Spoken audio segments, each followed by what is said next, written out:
আজ আমরা চলে গেছিলাম স্টার মলে ভোজ উৎসবে। তো ওখানে গিয়ে আজকে দেখব প্রচুর খাবারের ভ্যারাইটি আর তোমাদের সাথেও শেয়ার করব।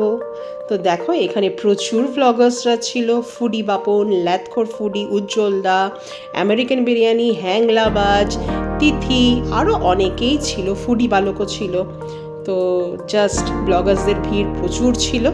তো আমরা ভাবলাম ব্লগার্সদের সঙ্গে দেখা করব, বাট আগে খাবার দাবার করে নিয়েছিলাম একটু ফিশ ফ্রাইটা মোটামুটি খেতে ছিল, সেরকমও খুব একটা না। এখানে দেখো তিথিও নিজের শ্যুট চলছে, ও করছে, তো বেশ মজাই লাগছিল। তারপরে নিয়ে নিলাম আমরা একটুখানি পাপড়ি চাট। তো বোন তো খেয়ে বললো দারুণ হয়েছে। তারপরে চলে গেলাম আমরা লেবানিজ সেকশনে। ওখানে গিয়ে আমরা একটা চিজ লেবানিজ কাবাব নিলাম। তো ভরে ভরে যার উপরে চিজ দিয়েছিল আর একেবারে বাটারে স্নান করানো ছিল। তো চলো ওটার পর ট্রাই করে বলি।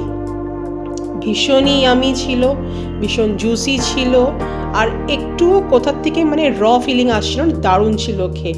তো আমি বললাম চল আমিও একটু ট্রাই করে দেখি।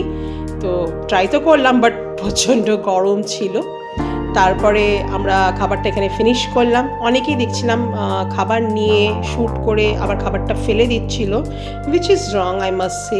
খাবার নিলে আমার মনে হয় খাবার ওয়েস্ট করা উচিত না। তারপরে আমরা চলে গেলাম বাংলার দই সেকশনে। ওখানে গিয়ে আমরা ট্রাই করলাম হচ্ছে সর ভাজা। আমি আগেও খেয়েছি, বাট এখানে ট্রাই করে আমি জাস্ট কি বলবো, নো ওয়ার্ডস। বোন প্রথমবার ট্রাই করছিল, ও খেয়ে বললো জাস্ট ফাটাফাটি। তো আমি তো বুঝতেই পারছো এত ভালোবাসি যে স্বর্গের অনুভূতি হচ্ছিল আমার। লাস্টে ফুডি বাপনের সাথে কথা বলে সেলফি নিয়ে বাড়ি চলে এলাম।